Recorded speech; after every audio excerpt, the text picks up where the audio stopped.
अब पोटका में जब उनको टिकट की घोषणा हुई, विरोध लगातार चालू हो गया। आप देखे होंगे कि मेनका सरदार नाराज हो गई, पार्टी छोड़ने की घोषणा कर दी, बल्कि वो अपना रिटर्न में लिखित तौर पे छोड़ भी चुकी थी।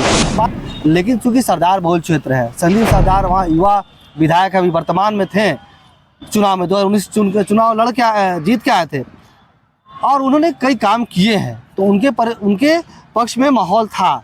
ऐसे में अगर उनके विरोध में किसी को खड़ा करना था तो उसी समुदाय से लोग को होना चाहिए था, सरदार बहुल क्षेत्र का कोई प्रत्याशी होना चाहिए था।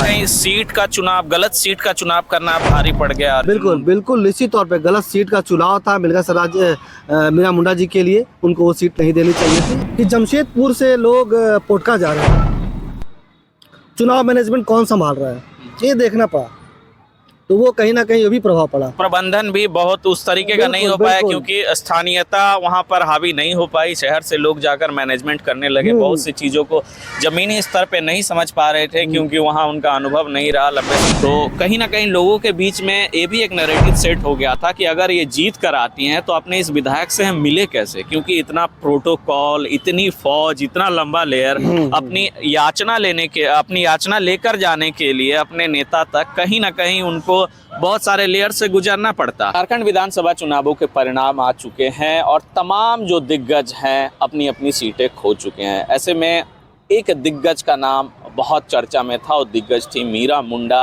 हालांकि वो सीट उनकी थी नहीं, लेकिन फिर भी मीरा मुंडा को पोटका विधानसभा से इस उद्देश्य से उतारा गया था कि संजीव सरदार को हराएंगी और विधानसभा में पहुंचेंगी।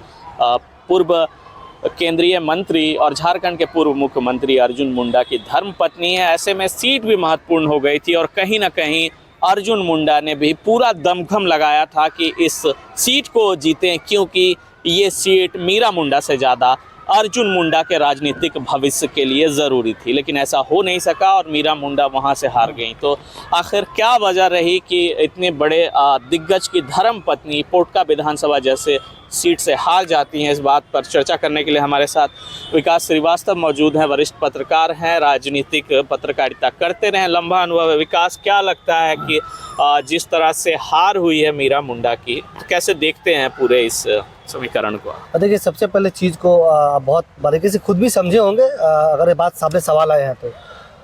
सबसे पहले तो पोटका जो विधानसभा क्षेत्र है वो सरदार बहुल क्षेत्र है, जहाँ से पहले मेनका सरदार भाजपा के टिकट पर जीतती आई हैं। 2019 के चुनाव में उनको हार का सामना करना पड़ा, लेकिन हारने के बाद मेनका सरदार लगातार क्षेत्र में रही, लोगों के बीच रही, काम करती रही, एक माहौल उनके पक्ष में बन रहा था। लेकिन अचानक से जब सीट बंटवारा हुआ तो ना केवल उस टिकट पे मीरा मुंडा जो पूर्व मुख्यमंत्री हैं उनकी वाइफ पत्नी को दिया गया, बल्कि मेनका सरदार जैसे कद्दावर नेता, महिला नेता है, उनका टिकट काट दिया गया। तो ये बहुत ही गलत जो प्रभाव पड़ा उसका, पहले से ही जैसे टिकट की घोषणा हुई कि पोटका विधानसभा क्षेत्र से मीरा मुंडा जी चुनाव लड़ेंगी और मेनका सरदार जी को कहीं से टिकट नहीं दिया गया, तो क्षेत्र में एक गलत संदेश गया कि टिकट बंटवारा गलत हुआ है इसको लेकर। और दूसरी चीज़ कि मीरा मुंडा का जो कहा जाता है खरसवा उनका अपना गढ़ है, वहाँ से अर्जुन मुंडा जी चुनाव लड़ते आए हैं। और पिछले लोकसभा चुनाव में वहाँ से थोड़ा पहुँचता हूँ आपको इसलिए बताने के लिए कि जब लोकसभा चुनाव था इस बार, तो वहाँ से चुनाव लड़ रहे थे अर्जुन मुंडा जी, उन्हें हार मिली।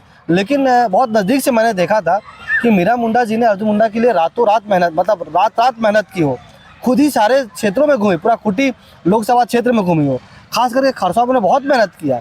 मुझे ऐसा लगता है कि अगर खरसवा विधानसभा से उनको टिकट दिया जाता तो वहाँ से कुछ अच्छे फाइट करती हो, जीत हार का अलग मामला है। विधानसभा हम पोटका आते हैं। अब पोटका में जब उनको टिकट की घोषणा हुई, विरोध लगातार चालू हो गया। आप देखे होंगे कि मेनका सरदार नाराज हो गई, पार्टी छोड़ने की घोषणा कर दी, बल्कि वो अपना रिटर्न में लिखित तौर पे छोड़ भी चुकी थी। बाद में मान मनोहर को लाया गया। लेकिन देखिए, जब कोई एक आदमी एक बार नाराज हो जाता है और वो खुले मंच पे कहता है कि हम आपसे नाराज हैं, वो अपने समर्थकों को बता चुकी थी, पार्टी को बता चुकी थी कि हम नाराज हैं, और फिर रातों रात फिर उनको मान मनोहर करके पार्टी में वापस लाया गया। लेकिन उसका प्रभाव क्षेत्र में छूट चुका था। तो दूसरी बार जब वो गई, मीरा मुंडा जी गई, उनका आशीर्वाद ली, साथ में घूमी, मेनका सरदार जी ने मेहनत भी किया। लेकिन चूंकि सरदार बहुल क्षेत्र है, संजीव सरदार वहाँ युवा विधायक अभी वर्तमान में थे, चुनाव में 2019 चुनाव लड़ के जीत के आए थे और उन्होंने कई काम किए हैं, तो उनके पक्ष में माहौल था। ऐसे में अगर उनके विरोध में किसी को खड़ा करना था तो उसी समुदाय से लोग को होना चाहिए था, सरदार बहुल क्षेत्र का कोई प्रत्याशी होना चाहिए था। तो ये कहीं ना कहीं जेएमएम के लिए बहुत ही हल्का हो गया कि मीरा मुंडा वहाँ जम नहीं पाएंगी। काफ़ी मेहनत करना पड़ा। आप देखिए भी जो वोट है, जो वोटिंग परसेंटेज है, किस क्षेत्र से कितना गया।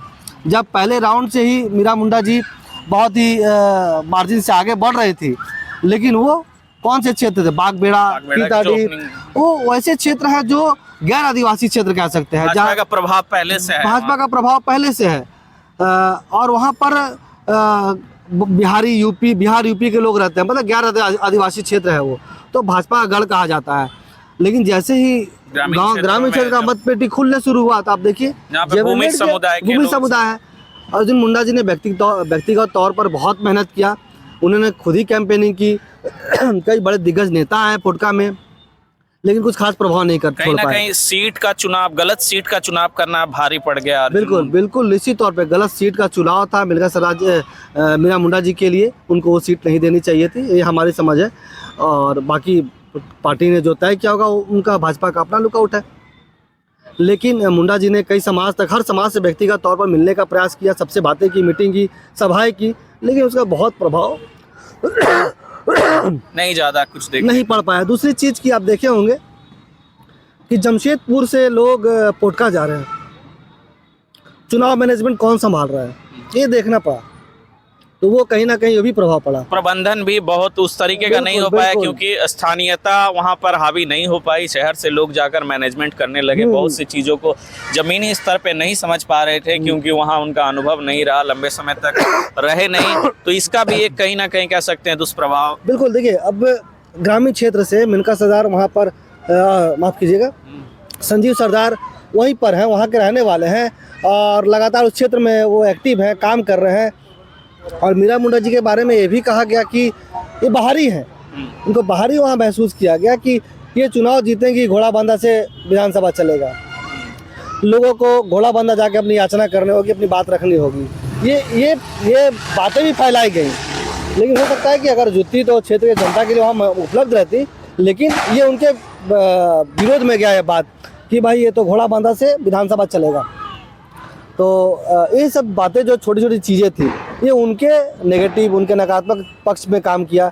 शहर के लोगों का ज़्यादा हस्तक्षेप होना, जो मीडिया मैनेजमेंट करना, या फिर जो वहाँ पे लोगों के बीच में जाने वाले लोग, संपर्क करने वाले लोग हैं, वहाँ के लोकल लोगों को लिया गया, लेकिन जमशेदपुर के लोग उसमें हावी रहे। तो जिसका प्रभाव नकारात्मक पड़ा वहाँ पर। मैं भी बहुत उस विधानसभा में घूमा हूँ, लंबा समय काम किया। एक चीज़ जो मैं भी देख रहा था और लोगों से मेरी जो बातचीत हुई, तो उनके अंदर से एक चीज़ निकल कर आ रही थी कि जिस तरह का प्रोफाइल मीरा मुंडा का है, पूर्व केंद्रीय मंत्री की धर्मपत्नी, पूर्व मुख्यमंत्री की धर्मपत्नी है, तो कहीं ना कहीं लोगों के बीच में ये भी एक नैरेटिव सेट हो गया था कि अगर ये जीत कर आती हैं तो अपने इस विधायक से हम मिले कैसे, क्योंकि इतना प्रोटोकॉल, इतनी फौज, इतना लंबा लेयर, अपनी याचना लेकर जाने के लिए अपने नेता तक कहीं ना कहीं उनको बहुत सारे लेयर से गुजरना पड़ता। तो ये कहीं नैरेटिव सेट हुआ कि संजीव सरदार बहुत सुलभ हैं, आसानी से मिल जाते हैं, अपनी समस्या को लेकर आप वहाँ जा सकती हैं। लेकिन अगर मीरा मुंडा चुनाव जीत कर जाती हैं तो उनसे मिलना ही मुश्किल हो जाएगा, क्योंकि प्रोफाइल का दायरा जो उनका था वो काफ़ी बड़ा हो गया था अर्जुन मुंडा की धर्मपत्नी होने के नाते। बिल्कुल सही बात आपने कहा। ये तो क्षेत्र की चर्चा थी, क्षेत्र में इस बात की चर्चा थी। भाजपा समीक्षा कर रही है, समीक्षा करेगी भी कि किन सीटों को किस तरह से लूज किया। लेकिन हम लोग जब उस समय घूम रहे थे, आप भी उस क्षेत्र में घूम रहे थे, लोगों के बीच में बातें थी कि मीरा मुंडा अगर चुनाव जीत जाती है तो वो केवल एक विधायक नहीं है, वो पूर्व मुख्यमंत्री अर्जुन मुंडा जी की वाइफ भी है। और उनका जो प्रोटोकॉल है वो बहुत मेंटेन करना पड़ता है, लोग उनसे आसानी से नहीं मिलते। लोग ये भी बोल रहे थे कि वो यहाँ रहेंगी नहीं, अगर आएंगे भी तो हफ्ते में एक दिन, महीने में एक दिन के लिए, तो लोगों को बहुत परेशानी होती। ये चीज़ संदेश फैलाया गया, जिस कारण ये बहुत बड़ा कारण भी बना उनके लिए। बाहरी का एक छाप छोड़ा गया कि वो बाहरी है। बाहरी कहने का मतलब कि घोड़ा बांधा बहुत दूर नहीं है पोटका विधानसभा, लेकिन उस विधानसभा क्षेत्र में नहीं है, कहीं ना कहीं 30-40 किलोमीटर दूर पड़ता है। वहाँ लोगों को आना पड़ेगा क्या? हमारी याचना हम लेकर जाएंगे कहाँ? घोड़ा बांधा। जबकि संजीव सरदार वहीं लोकल है, जनता के बीच रहते हैं और वो उनका घर भी उसी क्षेत्र में, लोग सुबह शाम वहाँ पहुँच सकते हैं, ये सब चीज़ें भी देखा गया। चलिए, तो कहीं ना कहीं और भी बहुत सारे कारण रहे होंगे। मुख्य रूप से हमें जो समझ में आया और हमने जो लोगों से बातचीत की तो निष्कर्ष यही निकल कर आया कि मुख्य तौर पे यही 2-3 कारण थे जिसका प्रभाव दिखा। बाकी बहुत से और कारण रहे होंगे, क्योंकि जब कोई प्रत्याशी हारता है तो कई अंदरूनी वजह होती है, संगठन की कमजोरी होती है। हम उस पर चर्चा नहीं करेंगे, वो पार्टी का अपना काम है। पार्टी के जो नेता हैं वो अपने स्तर से चीज़ों को समझेंगे और समीक्षा करेंगे। लेकिन फिलहाल जो वजह निकल कर सामने आई उसको लेकर हमने आपसे चर्चा की। खबरों के लिए इसी तरह हमारे साथ जुड़े रहें और देखते रहें न्यूज़ चैनल।